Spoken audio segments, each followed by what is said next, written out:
Have you got an upcoming pay conversation? Here are some things that you can do to increase your chances of getting that raise. Before we get into this, I want to be really real with you. Organizations set budgets and agree numbers often before they ever even get into these pay conversations. And so the likelihood of getting any type of increase is really difficult. But however, that doesn't mean that there are things that you can't do to increase your chances of getting that pay rise in your next conversation. The first and I found best way of doing this is being able to very clearly articulate the value you've provided.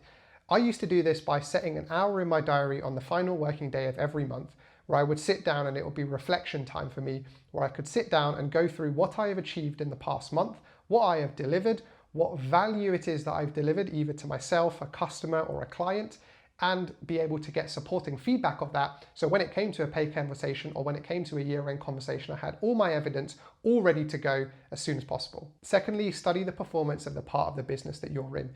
The part of the business you're in has done really, really well. Understand why that is the case. Go speak to some people, look at some numbers, and understand how you have been a part of that and how you've contributed to that. And use that as ammunition in your conversation, talking about how what you did and the outcomes that you achieved have contributed to that successful performance for your part of the business. Thirdly, it's about language. Being confident, assertive in what you've done and why you believe that has earned you the increase that you want to get.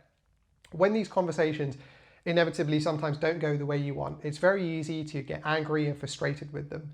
But this is not going to ultimately help you get the outcome that you want from the organization. So being respectful, but if the conversation isn't going the way you want, being very clear with them to say, okay, well, what is that gap then? What do I still need to do? And getting them to agree that and write it down so that next time you approach a pay conversation, you can bring that same list of actions out and also what you've done to address it so that there is no dispute around what you've done to address those gaps and to get that increase next time round.